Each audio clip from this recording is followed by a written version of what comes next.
வையகம். வாழ்க வையகம்.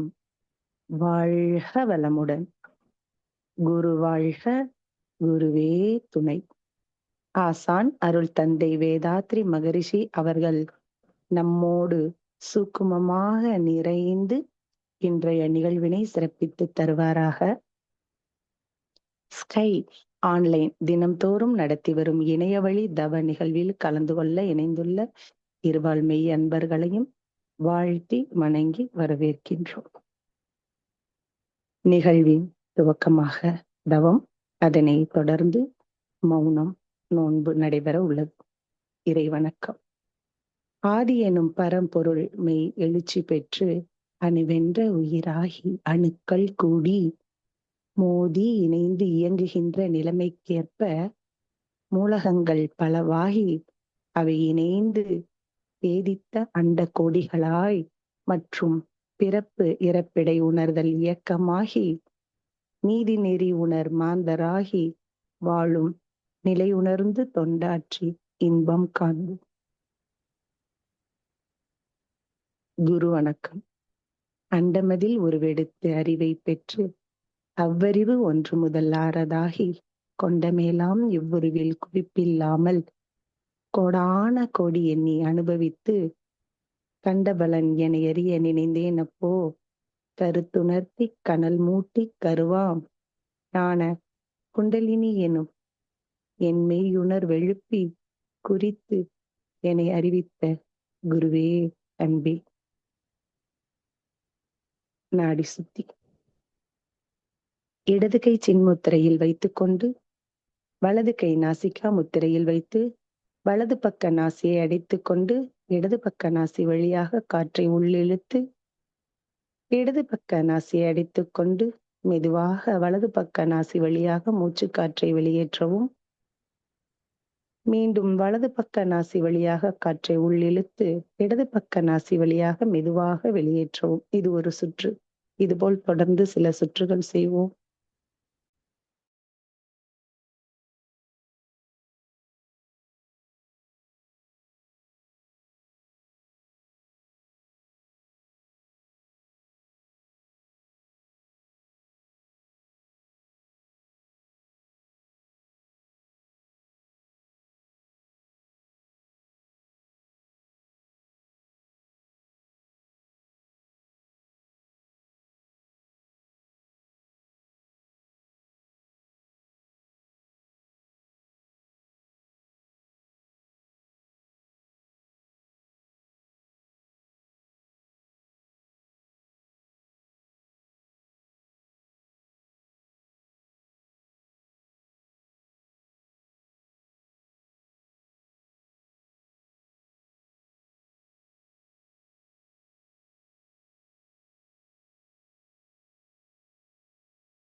தண்டுவட சுத்தி. மூலாதாரத்தில் இருந்து தண்டுவடத்தின் வழியாக மூச்சை இழுத்துக் கொண்டே உச்சி வழியாக ஆகினை மூச்சை விட்டுக்கொண்டே தண்டுவடத்தின் வழியாக மூலாதாரம். மீண்டும் மூலாதாரத்தில் இருந்து தண்டுவடத்தின் வழியாக மூச்சை இழுத்துக் கொண்டே உச்சி வழியாக ஆகினை மூச்சை விட்டுக்கொண்டே தண்டுவடத்தின் வழியாக மூலாதாரம். இதே போல் மேலும் சில சுற்றுகள் செய்வோம்.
நாம் அமர்ந்துள்ள இடத்தை சுற்றிலும் நல்ல தெய்வீக ஆற்றலே நிரம்பின. நாம் அமர்ந்துள்ள இடத்தை சுற்றிலும் நல்ல தெய்வீக ஆற்றலே நிரம்பின. நாம் அமர்ந்துள்ள இடத்தை சுற்றிலும் நல்ல தெய்வீக ஆற்றலே நிரம்பின. அருள் பேராற்றல் உடலிலே உயிரிலே அலை அலையாக பாய்வதை உணர்கிறோம். அருள் பேராற்றல் உடலிலே உயிரிலே அலை அலையாக பாய்வதை உணர்கிறோம். அருள் பேராற்றல் உடலிலே உயிரிலே அலை அலையாக பாய்வதை உணர்கிறோம். அருள் பேராற்றல் இரவும் பகலும் எல்லா நேரங்களிலும் எல்லா இடங்களிலும் எல்லா தொழில்களிலும் உறுதுணையாகவும் பாதுகாப்பாகவும் வழி நடத்துவதாகவும் அமையுமாக. அன்னைக்கு வணக்கம். தந்தைக்கு வணக்கம். ஆசான் அருள் தந்தை வேதாத்ரி மகரிஷி அவர்களுக்கு வணக்கம்.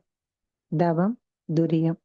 தவ பயிற்சி, அதாவது தீட்சை பெறாத அன்பர்கள் தங்கள் கைகளை கோர்த்து கண்களை மூடி தங்களுடைய மூச்சையே கவனித்து தவம் இயற்றும். பயிற்சி பெற்ற அன்பர்கள் அவரவர் நிலையில் தவம் இயற்றும். துவக்கம் ஆகினை.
துரியம்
தவத்தினை நிறைவு செய்கிறோம். தவ ஆற்றல் உடல் முழுவதும் பரவட்டும். உடலும் உள்ளமும் தூய்மையும் மேன்மையும் அடையட்டும்.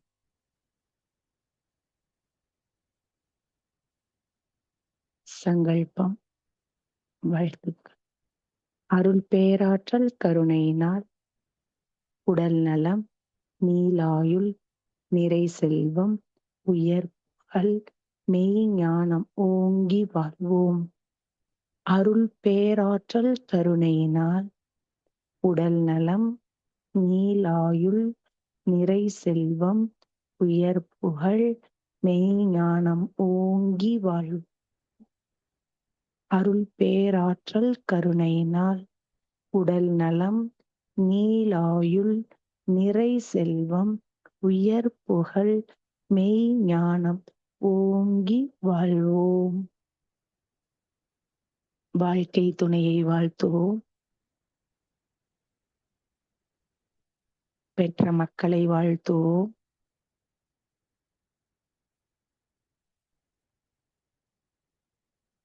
உடன் பிறந்தவர்களை வாழ்த்துவோம்.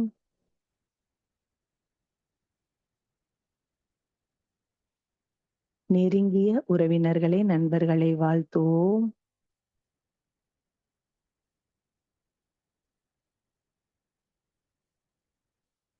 தொழில்துறையில் அன்றாட கடமைகளில் நமக்கு துணை புரிவோர் அனைவரையும் வாழ்த்துவோம்.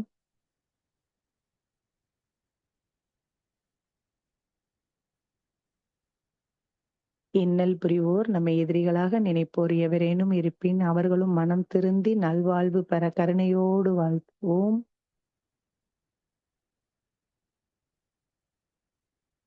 ஆசான் அருள் தந்தை அவர்கள் அருளிய வேதாத்திரியம் வாழ்க வளமுடன். உலக சமுதாய சேவா சங்கம் வாழ்க வளமுடன். ஆழியார் அறிவு திருக்கோவில் வாழ்க வளமுடன். உலக சமுதாய சேவா சங்கம் ஸ்கை இணையவழி வகுப்புகள், இணையவழி கூட்டுத்தவங்கள் சிறப்பாக நிகழ வாழ்த்துவோம். வாழ்க வளமுடன். உலகம் முழுவதும் உள்ள மனவளக்கலை மன்ற அறக்கட்டளைகள், தவ மையங்கள் சிறப்பாக நிகழ வாழ்த்துவோம். வாழ்க வளமுடன். இன்றைய நிகழ்வில் கலந்து கொண்டுள்ள அன்பர்களும் அவர்தம் அன்பு குடும்பங்களும் வாழ்க வளமுடன். இரண்டொழுக்க பண்பாடு.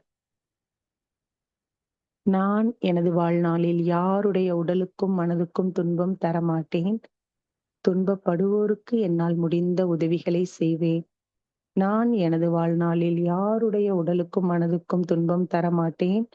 துன்பப்படுவோருக்கு என்னால் முடிந்த உதவிகளை செய்வேன். நான் எனது வாழ்நாளில் யாருடைய உடலுக்கும் மனதுக்கும் துன்பம் தரமாட்டேன். துன்பப்படுவோருக்கு என்னால் முடிந்த உதவிகளை செய்வேன்.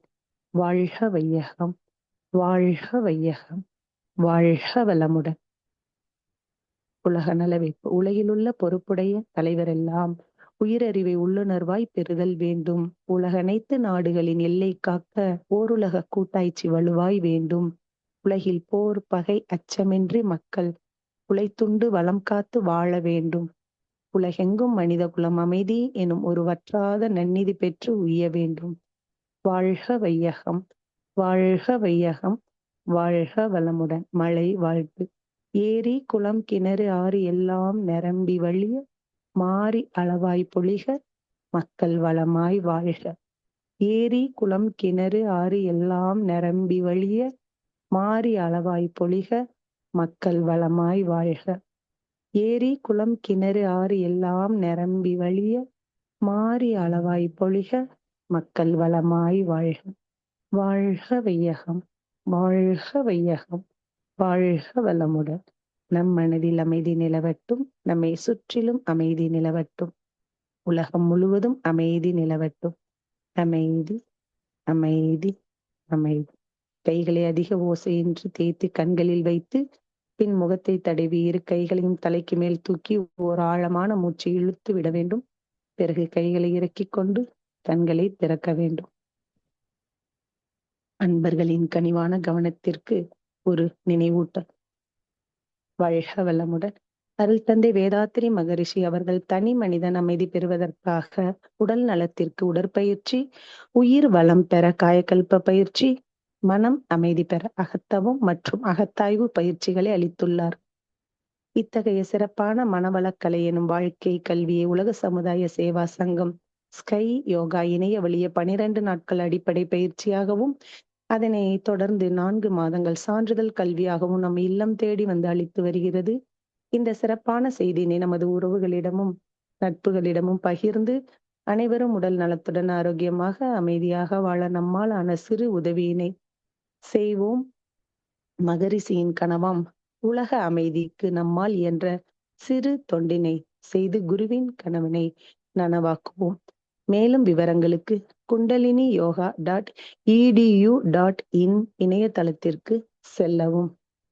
வாழ்க வளமுடன்.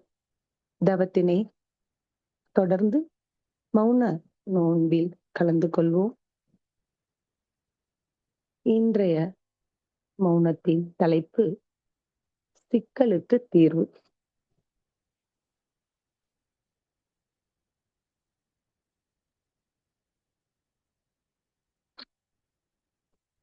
மகரிஷி சொல்றாங்க, எண்ணம் ஆராய்தல்ல எண்ணத்தை ஆராய்ச்சி பண்ணிட்டு ஆசைய சீரமைச்சுக்கங்க, சினத்தை தவிர்த்துக்கங்க. ஆனா அந்த சிக்கல் அப்படிங்கிற கவலையை மட்டும் அடியோட ஒழிச்சிருங்க அப்படின்னு சொல்றாங்க. ஒண்ணுமில்லாம ஒழிச்சிடணும். உலகத்துல சிக்கல் இல்லாத மனிதர்களே இல்லைங்க. நமக்கெல்லாம் ஒரு பிரச்சனை வரும்போது நேருக்கு நேரு அதை சந்திக்க பலம் இல்லை மனசுக்கு. அந்த மனநிலை தான் கவலையா மாறிடுது. சில பேர் நினைக்கலாம், பணம் இருந்தா எல்லா பிரச்சனையும் தீந்துரும் அப்படின்னு நினைப்பாங்க. ஆனா அவங்களுக்கு கூட மனசோட பலம் குறைஞ்சிருச்சு, உடம்புல ஏதோ பலம் சக்தி குறைஞ்சிருச்சு அப்படின்னா அவங்களுக்கே பயம் வந்துரும். நாமவே ஒரு விஷயத்த கற்பனை பண்ணிக்கிறது. தவறான கால்குலேஷன் போட்டுக்குவோம் எப்போதுமே. அதே போல நம்ம போட்ட கால்குலேஷன் படி அந்த விஷயம் நடக்கல அப்படின்னா அவங்களுக்கு இயலாம வந்துருது. அதுவே தாங்க கவலையா மாறுது. இது ஒரு உளநோய் அப்படிங்கிறாங்க குரு. நோய் தீர்க்க மருத்துவம் தேவை. இந்த கவலையை தீர்க்க அகத்தாய்வு தேவைங்க. சிலர் கனவு கண்டுகிட்டே இருப்பாங்க. அப்ப சொல்லுவாங்கல்ல, இப்ப நினப்புதான் பொழப்ப கெடுக்குது உங்களுக்கு அப்படின்னு சொல்லுவாங்க. கவலைக்கு இதுதான் அடிப்படை காரணம் தான். நாம ஒண்ணு நினைக்கிறோம். ஆனா அது வேற மாதிரி நடக்குது. இந்த முரண்பாடு டிஃபரெண்ட் தான் கவலைக்கு காரணம். அப்ப இயற்கை எப்படி நம்மள இயக்கிக்கிட்டு இருக்கு? இயற்கையோட அமைப்பு ஒழுங்கமைப்ப நாம உணரணும். அறிவில நம்ம தப்பு கணக்கு போட்டோம் அப்படின்னா கவலை உருவாயிடுது. அதோட மனிதனுக்கு பாத்தீங்கன்னா, சில பேருக்கு நமக்கு திறமை இல்ல, பயம் இருந்தது அப்படின்னாலும் அது ரொம்ப ரொம்ப பெரிய கவலையா மாறிடுது. அப்ப தீர்வு என்னதான் கொடுக்கிறது? 5 வகை தீர்ப்பு மகான் கொடுத்திருக்கிறாங்க. தீர்வு. இயற்கை அமைப்ப, ஒழுங்கமைப்ப நல்லா தெளிவா புரிஞ்சுக்கணும். உங்க சிந்திக்கக்கூடிய யோசனை சக்திய நல்லா வளர்த்துக்கணும், டெவலப் பண்ணிக்கணும். தன்னம்பிக்கை, கான்ஃபிடென்ட்டா இருக்கணும். முயற்சி பண்ணணும். சும்மா இருக்கக்கூடாது. முயற்சி பண்ணணும். துணிவும் இருக்கணும். ஏன்னா, உலகத்துல பிறக்கிற எல்லா உயிர்களுமே நமக்கு முன்னாடி எல்லாமே ரெடி பண்ணி வச்சுட்டு தானே, அந்த பேராற்றல் நாம பிறக்கிறோம். நமக்கு முன்னாடி எல்லாமே இருக்கு. அத ப்ராவிடன்ஸ் அப்படின்னு சொல்றாங்க. நமக்கு முன்னாடியே எல்லாம் இருக்கு. அப்ப நம்மளோட பேராசை, அறியாம, முயற்சி இல்ல. இதன் காரணமாக மனசுக்கு ஒரு முரண்பாடு வரதுனால, நம்ம எப்ப பார்த்தாலும் துன்பத்திலேயே இருக்கோம். கவலைய மகான் சொல்றாங்க, பிளஸ் வலை, கவலை. கற்பனை சக்திக்கு எல்லை இல்லாம போயிட்டு இருப்போம். தட்டி விடுவோம் கற்பனை குதிரைய. அப்ப இந்த மாதிரி செய்யறதுனால, உடம்புல ஒரு களங்கம் வந்துருச்சுன்னா, டிசீஸா நோயா மாறிடுது. அதே களங்கங்கள் உள்ளத்துல ஏற்பட்டுச்சுன்னா, வாழ்க்கையில சிக்கலா வந்துருதுங்க. அப்ப சிக்கல்கள் எப்படி வருதுன்னு நம்ம தெரிஞ்சுக்கிட்டோம். கவலையாகவும் அதுதான். இததான் குறள்ல யாதனின் யாதனின் நீங்கியான் நோதல் அதனின் அதனின் இலன் அப்படின்னு சொல்லியிருப்பாங்க. சரி, இப்ப நாம ஒரு கற்பனையா நம்ம ஒண்ணு எதிர்பார்த்தோம். அது நடக்கல. அப்ப என்ன பண்ணணும்? திருத்திக்கணும். நான் தப்பு பண்ணிட்டேன். நான் நடந்ததை ஏத்துக்கிறேன். இதுக்கு மேல என்ன எனக்கு வேணுமோ, அத நானே முயற்சி பண்ணி, அந்த செயல்ல ஈடுபட்டு அத அடைஞ்சிருவேன்னு நெனச்சாலே கவலை ஓடிரும் பாத்தீங்கன்னா. இந்த கவலைய ஒரு கற்பனையில ஒரு லிமிட்டுக்குள்ள மனச போட்டு கட்டுப்படுத்துறதுனால மனக்குழப்பம் வந்துரும் அப்படிங்கிறாங்க. ஆனா ஞானிகள் நெனச்சா மட்டும் எல்லாமே நடக்குதே. அது மட்டும் எப்படின்னா, அவங்களுக்கு எது தேவையோ அத தான் நினைப்பாங்க. அதே மாரி ஏற்கனவே அந்த எக்ஸ்பீரியன்ஸ் இருக்கும். முற்கால அனுபவம், இன்னைக்கு இருக்கிற சூழ்நிலை, எதிர்கால விளைவு. இத 3யும் மனசுல ஒரு கால்குலேஷன் போட்டு அவங்க சொல்றதுனால அது நடக்கும். அவங்க மனசுல கவலையே இருக்காது. அதனால அவங்களால ஒரு கவலைய தீர்க்க முடியுது. அப்ப சிந்தனை திறனை மேம்படுத்த 3 அடுக்கு பயிற்சி நம்ம செய்யணும், பழகணும். என்ன 3 அடுக்கு திட்டம்? பிளானிங்கான ஒர்க் பண்ணணுங்க. திட்டமிடணும். அடுத்தது உணர்ச்சி வசப்படாம எப்போதுமே அவேர்னஸா விழிப்பு நிலையில இருக்கணும். இன்ட்ராஸ்பெக்ஷன்ங்கிற தற்சோதனை. இப்ப வெளியில அழுக்கு இருக்கு சோப்பு போட்டு குளிச்சிடுறோம். அப்ப உள்ள அப்ப மனம் தன்னை தூய்மை செய்து கொள்ள எடுக்கக்கூடிய அழகான முயற்சி இந்த அகத்தாய்வு. தனக்குள்ள பயணம் செய்து, தான் யாரு? நம்மளோட தேவை என்ன? நம்ம ஒரு செயல் செஞ்சா என்ன விளைவு வருது? என்னோட தகுதி என்ன? என் மதிப்பு என்ன? அப்படின்னு நம்மள பத்தி ஆராயிறோம். ஏன்னா வெளியில எல்லார்கிட்டயும் நம்ம நல்லவங்க மாதிரி நடிச்சுட்டு இருக்கோம். நம்மள பத்தி நாம தெரிஞ்சுக்கணுமே! சரி மத்தவங்களால கவலைகள் வருமா? வரும். கண்டிப்பா வரும். இந்த உடலும், உயிரும் சேர்ந்ததே ஒரு சிக்கல்னால தான். அப்ப உருவாகக்கூடிய சிக்கல்கள் நெறைய அதுக்கப்புறம் வந்துகிட்டு தான் இருக்கும். உயிரே சிக்கிக்கிட்டு தான் இருக்கு. அப்ப 4 வகை கவலைகள மகான் பிரிச்சிருக்கிறாங்க. சில வகை கவலை அனுபவிச்சு தான் தீர்க்கணும். தலையெழுத்து. குழந்தைங்க அ ஒரு இளம்பிள்ளை போலியோ நோய் அட்டாக் பண்ணி பிறந்துட்டாங்க. அல்லது இயற்கையான சீற்றங்கள், தீராத ஒரு பிரச்சனைகள்லாம் அனுபவிச்சு தான் தீர்க்கணும். கொஞ்சம் தள்ளி போடலாம் சில பிரச்சனைகள அப்டின்னா, குழந்தைங்களுக்கு வேலை வாய்ப்பு, திருமணம் நடக்கணும் அப்டின்னா, அதெல்லாம் கொஞ்சம் தள்ளி போட்டுக்கலாம். ஆனா சமுதாயமும், அரசாங்கமும் அதுக்கு பங்கு இருக்கு. இருந்தாலும் கொஞ்சம் தள்ளி போட்டுக்கலாம். கவலைப்பட தேவையில்ல. சில விஷயங்கள அலட்சியப்படுத்திறணும். சில பெரியவங்க முணுமுணுன்னு தொல்ல பண்ணிக்கிட்டே பேசுறாங்கன்னா, அவங்க பேச்சுக்கள அலட்சியப்படுத்தணும். பெரியவங்கள அலட்சியப்படுத்தக் கூடாது. உடனடியா தீர்க்கணும். கடன் வாங்கி வச்சிருக்கோம், சொத்த பிரிச்சு குடுக்கணும், வட்டி வாங்கி வச்சிருக்கோம். ஒரு ஆப்ரேஷன் பண்ணணும்னா இம்மீடியட்டா நம்ம தீர்த்துறணும். இப்படி சொல்லிக்கிட்டே அழகா நமக்கு குரு வழிவகுத்து குடுத்துருக்காங்க. என்னென்ன மாதிரி சிக்கல், அத எப்படி தீர்வு பண்ணலாம்? ஏங்க நான் ரொம்ப ஏழையா இருக்கேன். நான் கடல்ல மாட்டிக்கிட்டு இருக்கேன். என்னங்க நான் பண்றது? முயற்சி பண்ணுங்க. சிக்கனமா இருங்க. அதான் தீர்வு. ஏங்க எனக்கு நோய் வந்துருச்சுங்க. நல்ல உணவுகள மாத்துங்க. மருந்து சாப்பிடுங்க. எல்லாமே. அதுதான் தீர்வு. சரிங்க எங்களுக்கு கருத்து வேறுபாடு வந்துருச்சு.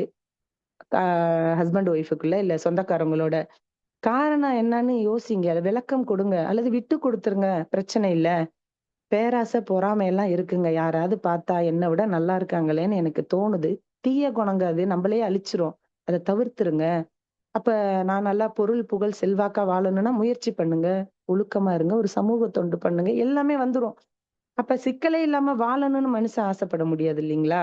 சிக்கல் வந்துட்டு போயிட்டு தான் இருக்கும். ரொம்ப டிராஃபிக் ஜாமா இருக்குது ஒரு இடத்துல. அ கூடிய சீக்கிரம் மேல பாலம் கட்டிட்டா, அந்த டிராஃபிக் ஃப்ரீ ஆயிடுது. அதுபோல நெறைய சிக்கல்கள் வாழ்க்கையில வந்துகிட்டே இருக்குதா?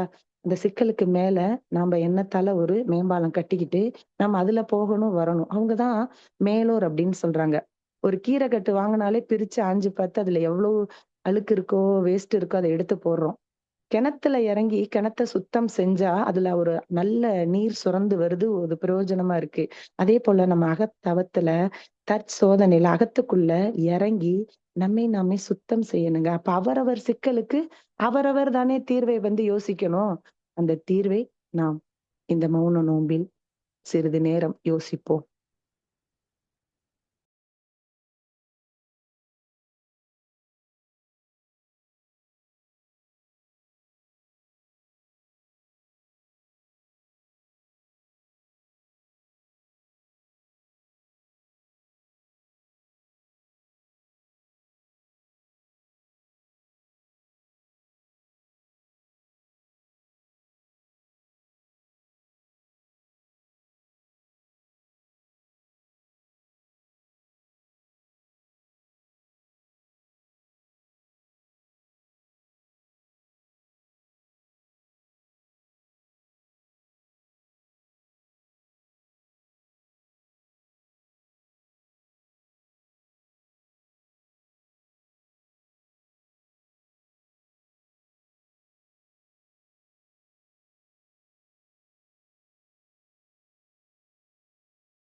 சிக்கலுக்கு தீர்வை தேடிக்கொண்டு இருக்கின்றோம்.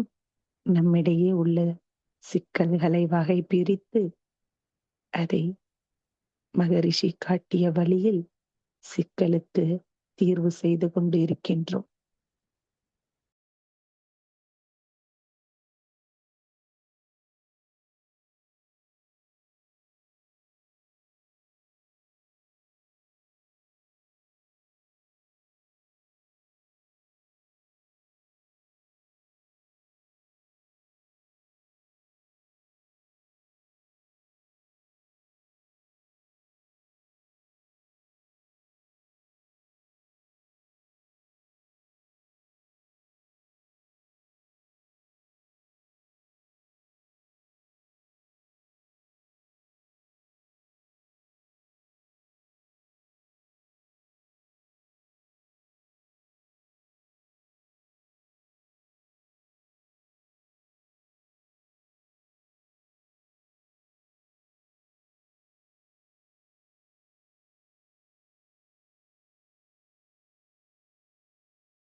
அறிவாற்றல் கவலையினால் வீணாய் போகும். அதை எடுத்து உடல் நலமும் குன்றிப் போகும். அறிவினையே முயற்சி சிந்தனையாய் மாற்றி அதற்கேற்ப செயலாற்ற நலம் விளைவிக்கும் என்ற மகரிஷி கவியோடு, சிக்கல்கள் வரும் பொழுது இயற்கை தெளிவு, இயற்கை இயல்பில் உள்ள நம்பிக்கை, விளைவறிந்த விழிப்போடு என்னென்ன செய்ய முடியுமோ அதை செய்வது என்ற அளவில் செயல்களை செய்து சிக்கலற்ற வாழ்வு வாழ்வேன் என்று சங்கல்பித்துக் கொண்டு மௌன நிகழ்வு நிறைவு பெறுகிறது. மௌன நோன்பில் இன்று நாம் தற்சோதனைக்கு எடுத்துக்கொண்ட தலைப்பினை தொடர்ந்து நாளை மௌன நோன்பு துவங்கும் வரை சிந்தனை மேற்கொள்வோம். இன்றைய மௌன நோன்பில் கலந்து கொண்ட அன்பர்களும் அவர்தம் அன்பு குடும்பங்களும் அருள் பேராற்றல் கருணையினால் உடல் நலம், நீளாயுள், நிறை செல்வம், உயர் புகழ், மெய் ஞானம் ஓங்கி வாழ்க வளமுடன். மௌன நிகழ்வு சிறப்பாக நடைபெற பின்புலத்தில் இருந்து அருள் தொண்டு ஆற்றிக் கொண்டிருக்கும் அனைத்து அன்பு உள்ளங்களும் அவர்தம் அன்பு குடும்பங்களும் அருள் பேராற்றல் கருணையினால் வாழ்வில் அனைத்து வளங்களும் பெற்று சிறப்போடு வாழ்க வளமுடன். டிசம்பர் மாதம் முழுவதும் மௌன நோன்பு நடைபெற உள்ளது. அனைவரும் தொடர்ந்து கலந்து கொண்டு பயன்பெறுமாறு அன்போடு அழைத்து நிறைவு செய்கின்றோம். வையகத்தை வாழ்த்துவோம். வாழ்க வையகம், வாழ்க வையகம், வாழ்க வளமுடன். வாழ்க வையகம், வாழ்க வையகம், வாழ்க வளமுடன். வாழ்க வையகம், வாழ்க வையகம், வாழ்க வளமுடன். உலக நல வாழ்த்து. உலகமெல்லாம் பருவமழை ஒத்தபடி பெய்யட்டும். புலவரெல்லாம் தானியத்தை உவப்புடனே பெருக்கட்டும். பல தொழில்கள் புரிகின்ற பாட்டாளி உயரட்டும். பகுத்துணர்வில் தொகுத்துணர்வு பண்பாட்டை உயர்த்தட்டும்.